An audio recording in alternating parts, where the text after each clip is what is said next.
Hello friends, welcome to jobs India. तो आज आपके लिए हम लेकर आए हैं आरआरसी यानी कि रेलवे रिक्रूटमेंट बोर्ड में नॉर्थ सेंट्रल रेलवे में एनसीआर रीजन में जो अप्रेंटिस की पोस्ट आई हुई है, जो वैकेंसीज आई हुई है, उसका नोटिफिकेशन का पूरा डिटेल आपके सामने लेकर आए हैं। दोस्तों आपको बता दूं, ये प्रयागराज रीजन में, झांसी रीजन में और आगरा रीजन में, ये तीनों रीजन में टोटल अलग अलग पोस्ट कुल मिला के 1664 पोस्ट के लिए ये वैकेंसीज आई हुई है। दोस्तों ये अप्रेंटिस के लिए पोस्ट है। अगर आप हाई स्कूल पास हैं और आपके 50% मार्क्स हैं तो आप इस जॉब के लिए, इस अप्रेंटिसशिप के लिए आप अप्लाई कर सकते हैं। दोस्तों इसमें एज रिलैक्सेशंस भी है, तो आप आखिरी तक इस वीडियो में बने रहें। हम आपको ऑफिशियल नोटिफिकेशन पर लेकर जाएंगे आरआरसी के, और वहाँ से पूरा कंप्लीट डिटेल बताएंगे कि आपको कैसे अप्लाई करना है, आपकी एलिजिबिलिटी क्राइटेरिया क्या है। तो आप आखिरी तक बने।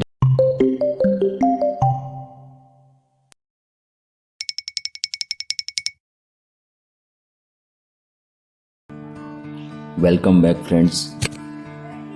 तो अब हम आ गए हैं नॉर्थ सेंट्रल रेलवे के ऑफिशियल वेबसाइट पर। तो दोस्तों नीचे डिस्क्रिप्शन में लिंक है, आप जैसे ही उस पर क्लिक करेंगे तो आप इस पे नॉर्थ सेंट्रल रेलवे की ऑफिशियल वेबसाइट पे आ जाएंगे। आप यहाँ से रजिस्ट्रेशन भी कर सकते हैं, और ऑफिशियल नोटिफिकेशन के लिए आप जैसे डाउनलोड नोटिफिकेशन पे क्लिक करेंगे तो आप ये ऑफिशियल नोटिफिकेशन खुल के आ गया। दोस्तों इस पर क्लियर मेंशन है कि ओपनिंग डेट है 2/8 यानी कि 2 अगस्त से आप अप्लाई कर सकते हैं, और ये क्लोजिंग डेट 1 सितंबर से पहले आपको रात में 12 बजे से पहले आप इस रिक्रूटमेंट, इस अप्रेंटिसशिप के लिए आप अप्लाई कर सकते हैं।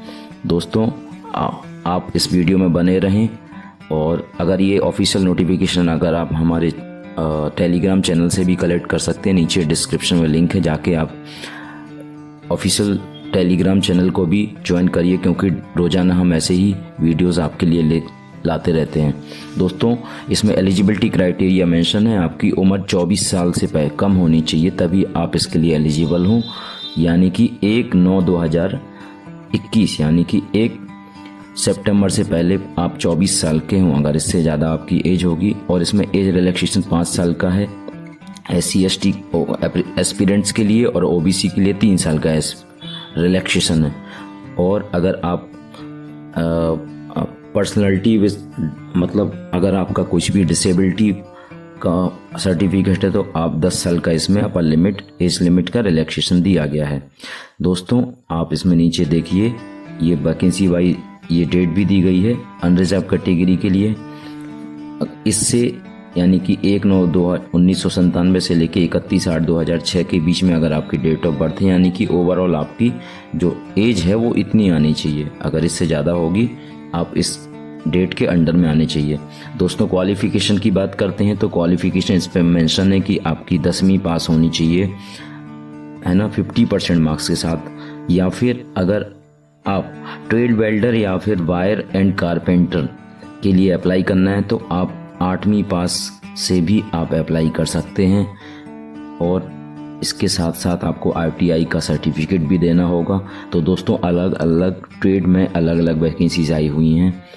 आपने जिस भी ट्रेड से ITI किया हुआ है आप उस ट्रेड से अप्लाई करिए। दोस्तों जैसे नंबर 1 पे फिटर है तो आपकी ट्रेड फिटर होनी चाहिए, वेल्डर है तो वेल्डर होनी चाहिए, आर्मेचर बाइंडर तो बाइंडर, इसके बाद मशीनिस्ट के लिए मशीनिस्ट होना चाहिए, कारपेंटर के लिए कारपेंटर, इलेक्ट्रीशियन, पेंटर, मैकेनिक, ऐसे ही plumber, multimedia and web page designer, MMTM के लिए mechanic, machine tool and maintenance, crane के लिए क्रेन ऑपरेटर से। तो दोस्तों आपने जिस भी ट्रेड से ITI किया हुआ है आप वहाँ से जाके इस अप्रेंटिसशिप प्रोग्राम का हिस्सा बन सकते हैं, और ट्रेड वाइज भी इसमें स्लॉट दिए गए हैं। तो दोस्तों आप इसमें नीचे आइए तो आपको पूरा डिटेल देंगे। दोस्तों इसमें एप्लीकेशन फ़ीस है, ये नॉन रिफंडेबल 100 रुपीज़ है, और अगर आप महिला हैं यानी कि वेमेन गर्ल्स के लिए कोई सी भी फीस नहीं है, no fees paid by the SC ST और PWD यानी कि, और वेमेन एस्पिरेंट्स के लिए अगर आप SC ST या फिर वेमेन हैं तो आप की कोई सी भी फीस नहीं लगेगी। दोस्तों ये ऑफिशियल वेबसाइट है जो कि नीचे डिस्क्रिप्शन में भी दी गई है।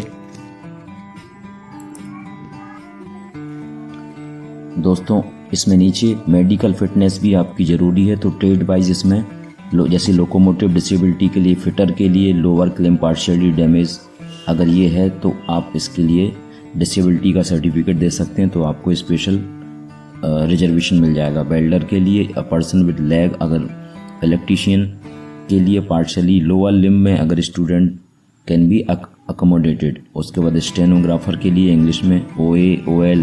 तो दोस्तों ये अलग अलग ये विजुअली इम्पेयर्ड मतलब कि दृष्टिहीन लोगों के लिए भी ये अलग अलग क्राइटेरिया है।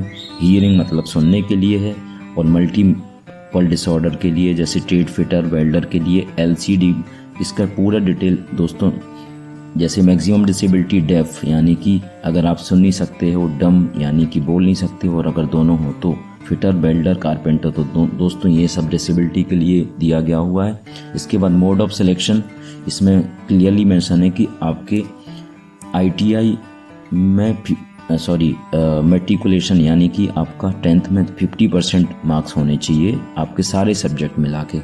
ऐसा नहीं कि आप जो ऑप्शनल है सब्जेक्ट होता है, एक्स्ट्रा सब्जेक्ट, उसके मार्क्स छोड़ दें, उसके भी मिला के जो टोटल जितने भी सब्जेक्ट मार्कशीट पर मेंशन है उसके टोटल 50% होने चाहिए। उसके बाद ITI एग्जामिनेशन जो आपका दिया गया उसका सर्टिफिकेट भी इसमें लगेगा। इसके बाद इसमें कुछ भी रिटन एग्ज़ाम नहीं होगा, ना ही कोई इंटरव्यू होगा। आपके मार्क्स के आधार पर ही मेरिट बनेगी, और उस मेरिट के CGPA जो भी होगा उसके ऊपर उसके बेस पे आपका सिलेक्शन होगा। उसके बाद दोस्तों इसमें मेंशन है कि जब आपका सिलेक्शन हो जाएगा तो 1 साल का आपका ट्रेनिंग पीरियड होगा, जो कि आप अप्रेंटिसशिप प्रोग्राम में रहोगे, और इस समय में आपको रेलवे का जो भी स्टैंडर्ड स्टाइपेंड है वो भी आपको मिलेंगे, जो भी उसके रुपीज़ हैं।